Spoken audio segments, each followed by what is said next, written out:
if raw Aurora is gonna get the sweep or Smart Omega can bring us to Game 3. Casters, it's go time. Marami tayong kailangan tingnan at kailangan alalahanin dahil sa pagpasok ng game number 2. Match point na ang Aurora. At ang pressure ay ngayon nasa Smart Omega. Kakaiba itong ating makikita, no? Assassin, Ling versus Desnolan para dito kay Andorio. Parang gustong ni Andorio dito na bumalik na. No? Tapos na ako, tinesting namin yung Fredrin. Ngayon naman balik ulit tayo sa Assassin. Oh, tsaka ano dito, maganda yung ginagawa ng Aurora by the way na natatimingan nila si Ryota. So abangan natin kung paano naman babaguhin ni Atoy R ang kanyang ruta. Yeah, and napakaganda kasi ng naging game number 1 no, para sa Aurora. Again, si Setman na itong si Renny J na ngayon ay hawak ang Cho. Actually, natuwa nga ako, napatayo ako kanina right after nung ma-pick itong Cho. Isa to sa mga specialty talaga. Kapag sinabi mong Cho, tatak talaga niya ni Renny J eh. Oh, parang tanda ko, experience din siya noon na Cho na yung ginagamit niya. So, alam niya yung klase ng Cho na aggressive, yung may killer instinct. Baka Renny J to. Baka Renny J Cho. Baka Renny J Cho. Again, pero siyempre, para dito naman sa Smart Omega, wait lang, si Andoro dito pumapasok din. Ito yung Jeet Kune Do and first blood kagad. Na-timingan agad dito ng Aurora. Akala yata doon ni Andoro ng moment na walang ibang kasama. Si Yue, gusto sana nila poke lang muna at pilitin na mapalayo para mauna yung Aurora doon sa lane na yun. Biglang nagkagulatan eh, no? Actually, si Chakno nagamit niya rin yung kanyang revitalize para lang mailigtas itong si Andorio. Bilang assassin, mahirap ito kapag namatay ka agad sa early, di ba? Oo, sobrang crucial. Tsaka hindi ka pa naman na nag-level 4 na pala. Pero tingnan mo si Demon Kite is at level 5. So pag sinabing damage ng Retri, mas mataas dito kay Demon Kite. May kalamangan talaga, no? Pero alam naman natin na kapag ganito may mga turtle fight, usually kapag nakalink ka, hindi ka talaga nagsisimula ng turtle. Pwera na lang siguro kung na-takedown nyo kagad yung jungle ng kabila. Pero so far, na hindi pa rin naman nagkakaroon ng malaking kalamangan dito ang Aurora, kailangan mo na nilang tansyahin, lalo na nakalink sila dito. Oh, ito na naman, maagang poke na naman Burrito para sa ating mga players. So ito na yung mga moment na unang turtle pa lang pero masakit na agad sa ulo. Oo nga eh. Bawal tumibok. Bawal tumibok. Hindi, pwede naman. Okay. I mean, bawal tumibok. Basta yun na yun. Basta yun na yun. Basta yun na yun. Lahat ng titibok ay titibok. Lalo na nakakakaba ito yung tibok ng puso na magkabilang kupunan na ito. Ramdam natin. Pasok si Renny J. Grabe pala flicker na naman pero pinigilan doon. Pero namaganda magpasok naman para kay Edward doon sa may penalty zone. Pero si Ukir ang unang makakakuha ng kill. Si Ukir dito magiging target nila. Si Chak tumatakbo. Hindi na napansin yung kabayo. At dahil doon, ang naging casualty lang ay si Renny J. Pero si Yue hinahabol dito si Chak, no. Ang kunat nung kabayo. Kala ko kaya na rin Yue na mapatumba yun. Pero ang dami nangyari. 1-for-1 lang ang naging kabayaran at palitan doon. Andorio pinipilan flicker from Yue. Grabe na talaga. Tapang! Mainit ang dance floor. Para kay Yue na pa-flicker pa. Pero ibig sabihin nun, mahihirapan si Andorio na sumilip dito sa may turtle. Oo, nakaabang sa kanya doon si Renny J Kanina pa niya tinitingnan. Ayan, tinan mo. Ang lalim, bes. Si Renny J, napakalalim na dito. Ibig sabihin ito, yung confidence level ni Renny J, talagang all-time high. Oo, para sabi niya, choke ko na to eh. Choke ko na to eh. Baka Renny J na to eh. Oo, na-miss niya daw gamitin yung choke. So ito yung mga kailangang isipin ngayon ng Omega kung saan manggagaling ang ilang mga players ng Aurora. Nakuha pa! Nakuha! Ay, ay, ay! Oh my gosh!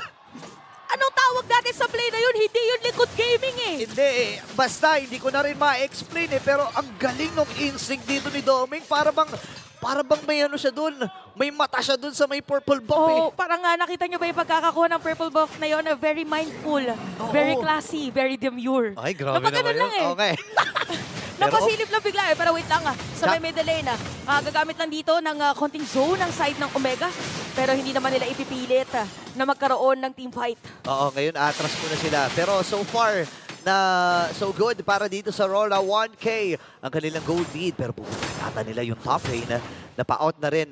Itong si Jome, nakasilip lang si Renny J. Sobrang active ni Renny J dito. And kung titingnan natin, hindi muna pumunta sa ruta si Chakno doon sa mga set. Kasi di ba nabanggit niya doon sa interview, labanan daw sila ng set. Ngayon, ang may set dito si Renny J, ang latag niya dito dance floor. Sayawan ang gusto niya. Oo nga eh. So, okay, si Rene J namataan Op. na tumatakbo dito sa may taas. Nandun din si Yue. Grabe naman talaga yung mga Zone. poke na ginagawa. Kaya naman masisira na nga dito ng Aurora. Yung Torre sa itaas. Parang walang magiging trade yung barangay. Oo nga, parang gusto ata nila din sa may bottom lane pero hindi nila alam. Ayun na, nakita na nila si Edward. Successful ang pagbasag ng Torre doon sa may bandang itaas. Smart Omega, medyo struggling pagdating yun doon sa mga hanapan. And dito magaling itong mga players ng Aurora. Again, ang mga veterano na rin to, may mga experience na rin internationally. And let's see kung ano gawin. Ito na naman, okay. This time around naman, secure na ni Andoryu yung kanyang purple buff. So saktong-sakto dahil magkakaroon na rin na naman na pagsiba para kay Rene J. Baka Rene J show! Pero makapag-flicker out si Queen sa moment na yun. Ginamit na yung Frigid Glacier. Merong shoot po para kay Rene J para makatakas. Meron ding dash away para kay Domeng. At walang naging casualty para dito sa ating dalawang teams. Si Chakno nagre-ready. Nagamit na ibang mga skills. Wala na yung Glorious Pathway, by the way. Oo, wala na rin penalty zone dito. At si Andori masisecure na yung tempo sa plate mula kay Demon. Kahit at si Atoy Aray mabubuhay pa rin. Tapak muna ng Cyclone Eye. Pero sakto yung pag-responde ni Doming. Plano sana dun sa taas na basagin ni Jong. Buti na lang dumating si Doming dun. Kung nagkataon baka -1 na or napantay na dito ng Omega yung mga Torre. So it's more of Aurora siguro na being prepared dun sa mga positioning din or pwedeng gawin ng Omega. But in terms of jungles, lamang ngayon si Demon Kite na pagdating doon sa farm against Andoryu. Oh, ilang beses kasi na, kumbaga ilang beses nagulo kasi sa purple buff to, naagawan pa kanina ni Domeng. Pero dito yung rundown mula sa Smart Omega, Chakno, and ang apat na members mula sa Smart Omega ay nandun sa may bandang ibaba. Ayun naman sa itaas. Wala silang kamalay-malay. Si Domeng tumatrabaho na. Oo, parang ang hirap ngayon kung ikaw yung Smart Omega. Ano bang uunahin? Magkakaroon ng teamfight o dedepensahan yung mga Torre? Kasi pag gumawa sila ng teamfight, pwedeng humabol dito players ng Aurora dito sa may bandang baba. Mundi ka na nga. Pero si Edward napakakulat at baka hindi na nga makakatakas pa. Pumasok na rin si Jones sa kanyang blazing duet pero may time to blades para kay Demon Kite. So ang casualty lang is gonna be Edward at hindi makakasira ng Torre ang Omega. Grabe yung depensa rin pinapamalas dito ng Aurora. Alam nila na hindi na nila maililigtas si Edward. Nag-attempt din naman si Demon Kite doon. Pero meron na namang gagawin dito ang Smart Omega. Ako hindi tumama doon yung patalon sana against Rene J. Grabe. So naka-escape dito si Rene J. Cho. Ibang klase ang galawan dito ni Rene J. Feeling ko nga na-miss nga niya, no? Na-miss niya gumamit ng mga Cho. Again, napag-uusapan natin yung hitman and healman eh. Ngayon, setman siya dito at may kita natin yung flexibility no, na magkabilang roamers na pinag-uusapan natin kanina. Pero nabanggit mo yung about sa positioning eh. Di ba? Again, para sa both teams, isa to sa mga Infinix keys to victory na kailangan nilang bantayan. And so far, para sa Aurora, nagiging matagumpay ito. Effective yung kanilang pagbantay at yung mga posisyon. Kasi sabihin na natin nagbabantay pero yung mas effective para sa kanila, depende doon sa kanilang hero composition. And speaking of pagbabantay na naman, si Edward ang unang makukuha. Pero si Rene J, kamunti ka na mag-set up ng play. Pinakita lang na nandito siya. At nakikita na nga natin ginamit na yung conceal. Mahabol ba? Mukhang hindi na napag-shun po doon sa may bandang stone. And yung Lord natin kalahati na yung buhay. Si Rene J, naghahanap ng sisipahin dito. Nasipa niya si Andoryu! Pero napakaganda paggamit doon. Nakuha si Jones sa may likod. Ginamit na yung blazing duet si Domeng makukuha niya. Demon Kite! Rene J is down. At si Andoryu, double kill na. Naku, patay si Demon Kite dito. 4 na members mula sa Aurora tutumba. Ngayong pagkakataon ng Smart Omega na makabawi, kanina pa nila inaantay ang panahon na ito at ang panahon ng barangay, ng bagong barangay ay makikita na natin. Infinix Instant Replay. Ito yung naganap eh. Ang ganda ng sipa ni Rene J, pero walang naging follow-up eh. Tsaka nakatakas pala si Atoy Aro ng moment na yun. So meron din isa pang taga-free hit nga. Tas yung passive ni Okira. Alam mo, mahirap talaga kapag yung isang Aurora ay meron pang passive eh. Yung Pride of Ice, di ba? I mean, para ang hirap eh. Kumbaga may additional way ka, ay may additional window itong si Okir na makapagbitaw ng Frigid Glacier, makapagbitaw ng mga pang-pokes niya. And alam ko nag-heal pa yun eh, di ba? Kapag na-pop yung passive niya, di ba? So more on timings talaga. Uy, wait lang. Parang napapaligiran na dito sa may bandang itaas ang habulin. Nice! Domeng! It's gonna be shutdown para sa kanya. Pero nandun lang din naman ang mga players ng Omega sa 1-for-1 trade doon sa moment na yon. Okay, patay si Andorio doon ha, si Doming din. Kailangan dumipensa ng Aurora pero for sure ay hindi na nila mapoprotektahan yung Torre doon sa may bandang itaas. 10-minute mark na ng laban na ito. Mahaba-haba pa naman para sa next objective which is the Lord. Pero ang ganda ng ginagawa ni Demon Kite. May tinatrabaho din siya doon sa may kabilang panig. Oh, kailangan niya din kasi talaga ng purple buff.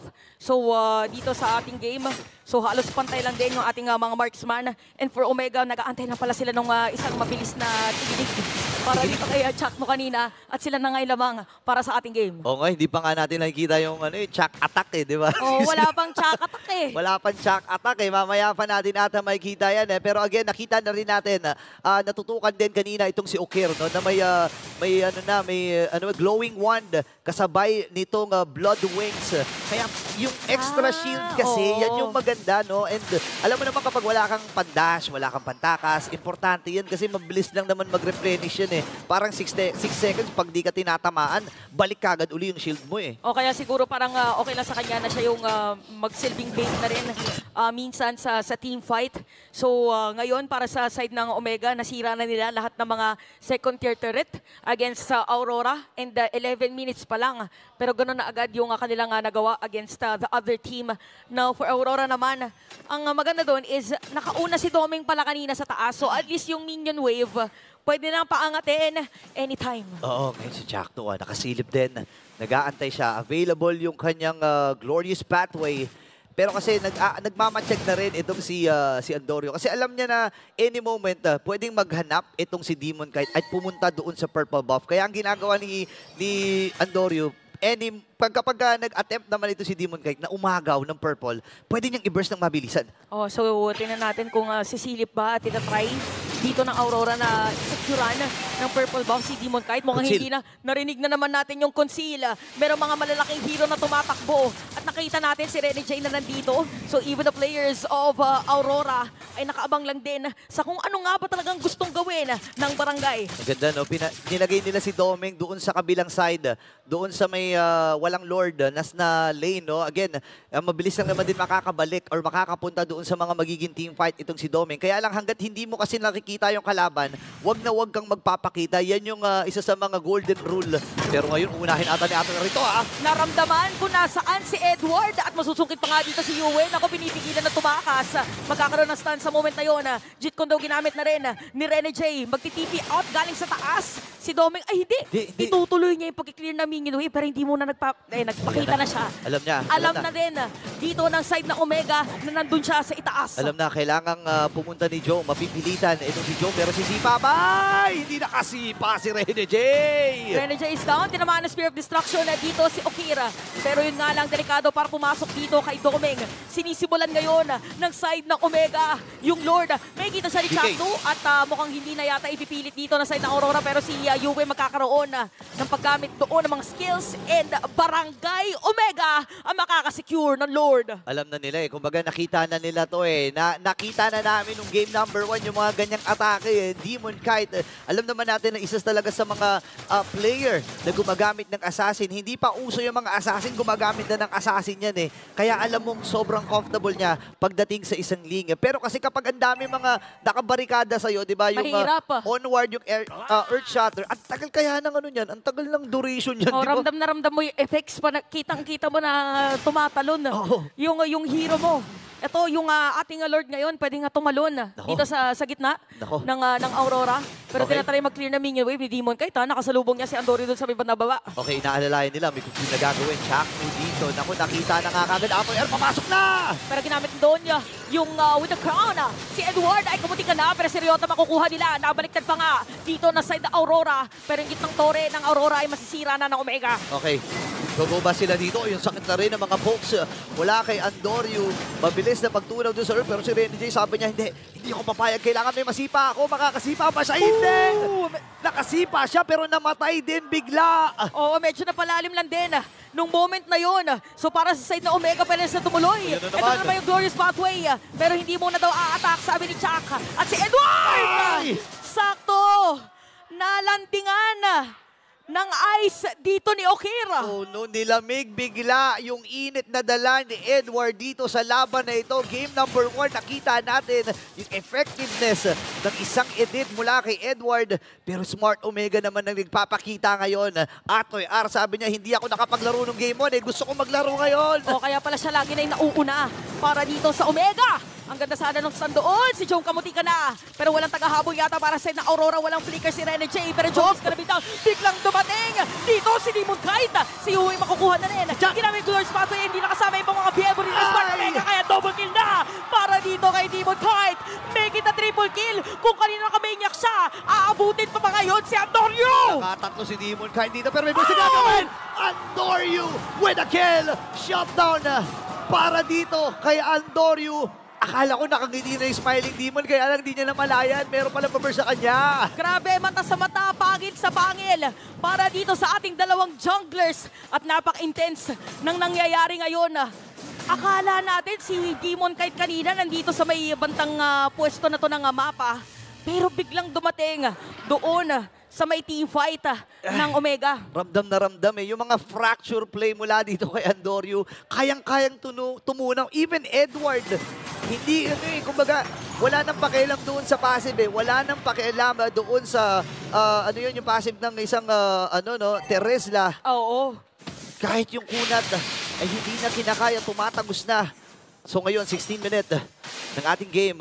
Aurora ay sobrang napababa na yung gold. Pero as long as sila ang may hawak ng gold, actually hindi na ka nagmamatter yung gold. Oo nga 16 minutes na kasi. Parang nakita natin kanina, lamang yung Omega, kahit nakasira sila ng torre, pero nagkaroon ng play. Ito na naman nakikita na natin yung kabayo. Kakaibang kalbaryo yata ito para kay Realization ay makikita. Nakapag-flicker out pa. Okay. Nagamit na dito yung ibang mga skills at spells para sa Omega. At nakaabang si Doming dun sa may baba. Maglo-lord ba dito ang Omega? Or magti-teamfight ang Aurora? Si Demon Kite, lalayo lang muna niya yung Lord. And nag-react na rin dun sa may top lane. Itong si Andoryu, pwedeng ang call nila dito ay Rush. Hindi makakabalik si Andoryu dito. Ilalaban pa ng Smart Omega. Pasok na naman! Teamfight yata ang sinasabi nila penalty zone. At si Yui yung nagsarili Glorious Pathway. Demon Kite ang nakakasecure dito ng Lord. Si Andoryu dadating na at stawawal na. Sinabi natin yung kabayo ay magkakaibang kalbaryo na dala. At kamuti ka na si Rene J. Ang nakuha lang dito sa Aurora ay si Edward. Napakaganda na naging call ng Aurora doon. Alam nila na hindi kasing bilis ng Ling yung pagdating ni Andoryu. Pero meron silang mga minions sa 4v5 to. A numbers game. Lamang na lamang ang Smart Omega. Tingnan natin kung mahuhol ba to ng Aurora. Kamuti ka na ginamit yung Spear of Destruction.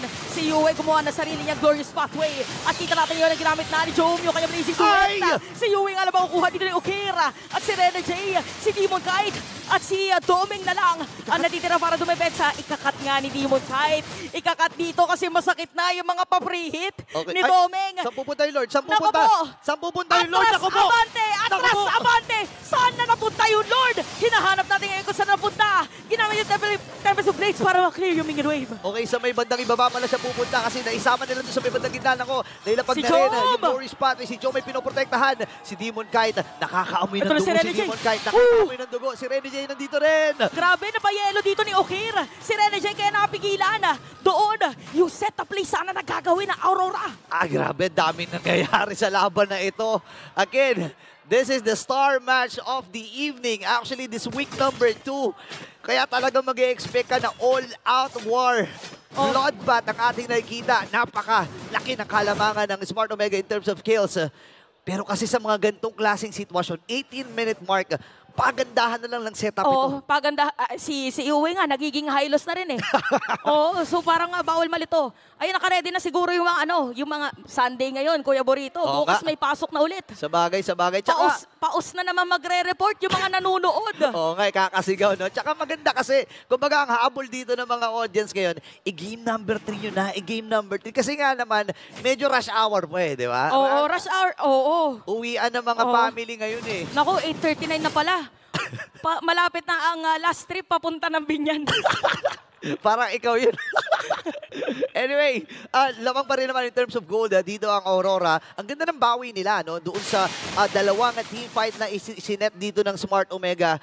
Pero as long as kumpleto pa rin at lamang sa minion flow ang Omega, pwede nilang samantalahin ito kasi nga bukas yung top, bukas yung mid. Oo Mega nga. minions yung dala niyan. Kahit hindi nila pansinin niya actually, lalamang yung wave nila eh. Oo, tsaka siguro, ano na lang dito, paunahan na lang din. As long as, yun nga, naaangat nila kasi pwede ulit gawin ni Doming yung ginawa niya kanina. Oo. Kaya na-force si Andorio na umuwi. So, okay. Free hit lang. Dumating na tayo sa point na ganun nakatapang yung mga manlalaro natin na alam nila na nandoon sa specific area na yun pero hindi nila pinipilit na magkaroon ng teamfight. Ang ganda ng flow dito mapipilitang mag-react ang Aurora and pagkakataon ito para mag-burst ng Lord. 20-minute mark, ito na yung enhanced na Lord. Ladies and gentlemen, sobrang importante para sa Smart Omega at sa Aurora itong Lord na ito. Habang si Andorio ay nandun lang sa may long bush May Oo. conceal na gagawin. Chakto, okay, nagmamadali yung kabayo! Double dash! Ay! Napahaba yung highway! Highway extended! So nagamit guys yung mga ibang mga skills dito ng mga players ng Omega. Okay. Kinabahan ang MPL fans. Okay, maski ako kinakabahan na rin ako kung ano ba ang mga sunod na kaganapan dito. 4v5. Nasa may bandang itaas pa si Doming. Any moment na ba pwede siya pumunta rito pa si Jom? Ako tinutunaw ata si Jom dito Si Rene J, bigla nakita doon. Bit na pala, meron namang immortality pinadadating na ibang mga players dito sa side ng Aurora. Pero Omega, sabi nila, tara makipista. At hinahabol na nila ang mga players dito na side ng Omega. Pero di mo kahit nandun lang sa likod. Si Ukir, meron pa yung passive. Ngayon si Andorio mamamatay. Naku po, makikipagsabay na Demon Knight pa ay makakakuha na naman ng kill. At 4 ng members mula sa Omega ang tutumba. Kailangan umuwi ni Jack Mamba. Siya na lang ang natitira. Ang taas ng death timer. 38 para dito kay Jom. Ito na yung mga TikTok timers na sinasabi natin. Double. At si Chakno lang yung nandito. Oh no. Si Kapitan Chakno, kuya lang ng Omega, ang nandito para dumepensa. Oh no, ang taas ng death timer. Kailangan salubungin ni Jack Mamba ito. Nagamit na rin yung Glory Spotlight. Sinasalubong lang ni Jack Mamba. Napakakunat ng kabayong ito. At meron pang catapult dito sa Omega, nililiko sa Ala, gitna. dinadala. Dito ka, welcome ka sa barangay. Pero mawalan dito ng Ay, hindi, wala palang immortality. Wala. Mega kill na pa rito kay Demon May Knight. minions. Naku, hindi mo na-clear yung minion wave. Hindi pa na-clear yung iisang catapult. At unti-unti na nga sinisira Wala! yung side. Madedefensahan pa rin ni Jom. Hindi pa tapos yung laban natin. Oh, no! Dahil makaka-double kill pa nga. BJ with a shutdown. Make it a triple kill. What was happened? Anong nangyari? Wow, grabe si Jack Mamba. Si Cap Jack. Dinala yung catapult dun sa gitna. At talagang napuruhan yung catapult na yun. Maliit na buhay na lang ang natira. Ngayon kailangan umatras ni Rene J dito. Apat na Bumabay time. masalubog sa kanya. Bumabay time, Kuya Burrito. Sumipa. Si Domin nandito sa may bandang Ketli. Merong mga players sa side ng Omega. And the ball! At sa linggong ito, parang hindi matatapos yung ating araw na hindi tayo aabot ng game number 3. Omega naman para sa game number 2. OMG! Smart Omega extending this series to game number 3. Grabe.